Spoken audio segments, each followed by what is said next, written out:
Hello everyone and welcome back. My name is Thais Vilela and I'm an environmental economist. This video is part of our series on microeconomics and the environment. The goal of today's lecture, brief lecture, is to review the market failures we have discussed so far and also summarize how economics gives us tools for improving environmental outcomes and overcome or at least reduce market failures. In terms of agenda, I will start with a quick review of market failures. Next, we'll open the economic toolbox to see the instruments we use to fix them. Then I'll show you how to select the right instrument to correct the market problem. And finally, we'll look at what the data actually says using a couple of key peer-reviewed studies. Okay, so let's start. While macroeconomics identifies several types of market failures, like information asymmetry, within the environmental economics discipline, we primarily focus on three: externalities, usually negative. Externalities occur whenever the actions of one economic actor, a company, or an individual affect others in ways that aren't captured by market prices. So for example, take a look at this graph. We have the demand and supply for certain good. The supply equals to the marginal cost of producing the good. In this case, the market equilibrium will occur at x1. However, if the production of this good impose external costs on third parties, society, then these additional costs create a divergence between the private and social marginal costs. The social marginal cost becomes greater than the private marginal cost. And the size of this difference is exactly the cost imposed by the private company producing the good. So under this scenario, there is a failure because the market equilibrium is not capturing the cost of externality. Under externality, the equilibrium should be P2 X2. So under negative externality, a company or firm produces too much at too low a price. This creates a dead weight loss, the shaded triangle you see on the graph. This area represents the lost value to society because the cost of producing those extra units, the marginal social cost, is higher than the benefit consumers get from them. Essentially, we are wasting resources by overproducing harmful goods. Okay, so in addition to externalities, we also focus on market failures caused by public goods and common pool resources with their defining characteristic of non-excludability, which leads to inefficient allocations. In the case of public goods, the market usually undersupplies the goods because of the free rider problem. And in the case of the common resource, the market overuses the resource, resulting in the tragedy of the commons. So what are some of the instruments we saw in past lectures to overcome these market failures? Let's start with externalities.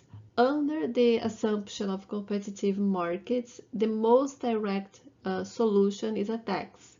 Essentially, we tax the company, firm, or individual exactly equal to the marginal cost they create.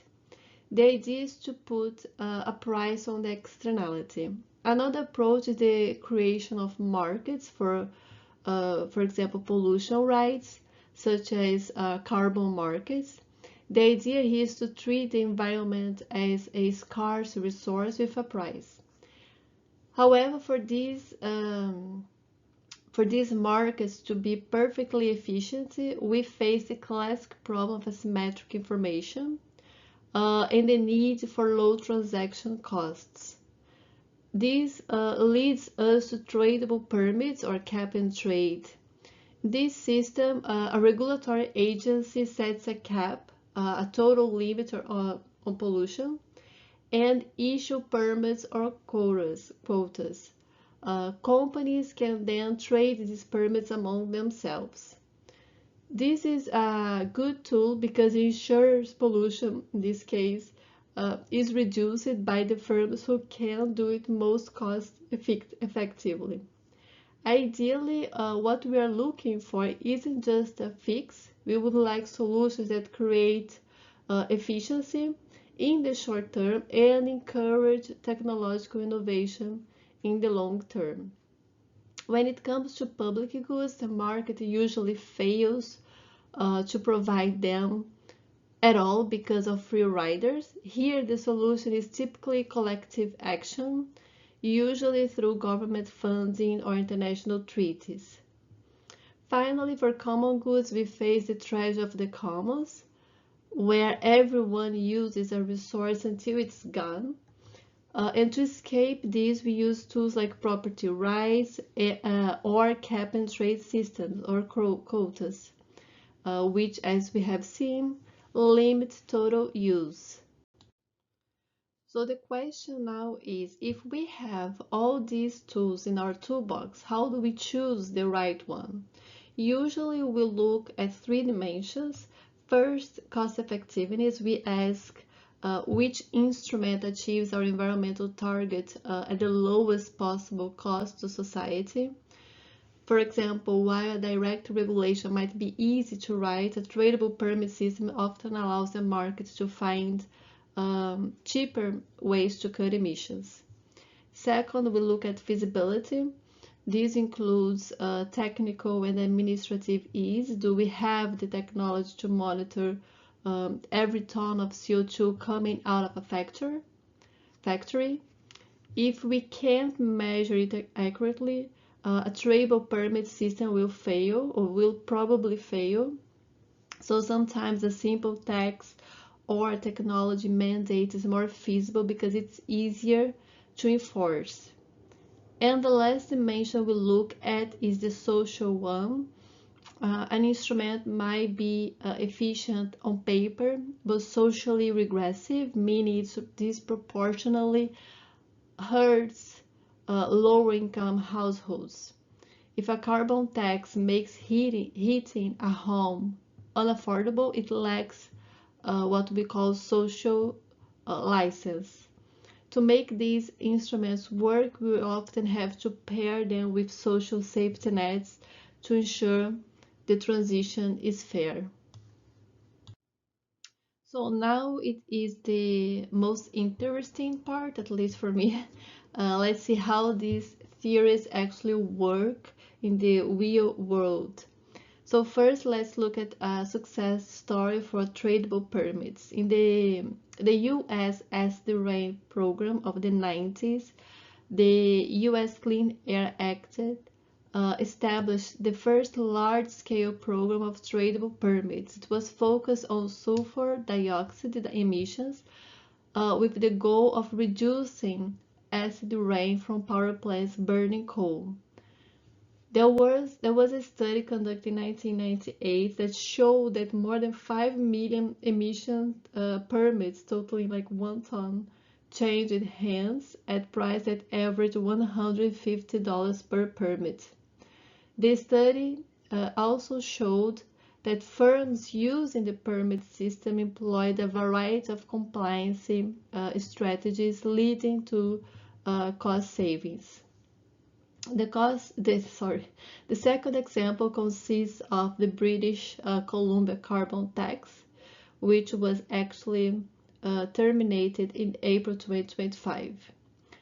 But despite being eliminated last year due to cost of living pressures, studies have shown the tax has reduced emissions in British Columbia by between 5 and 15% since being implemented.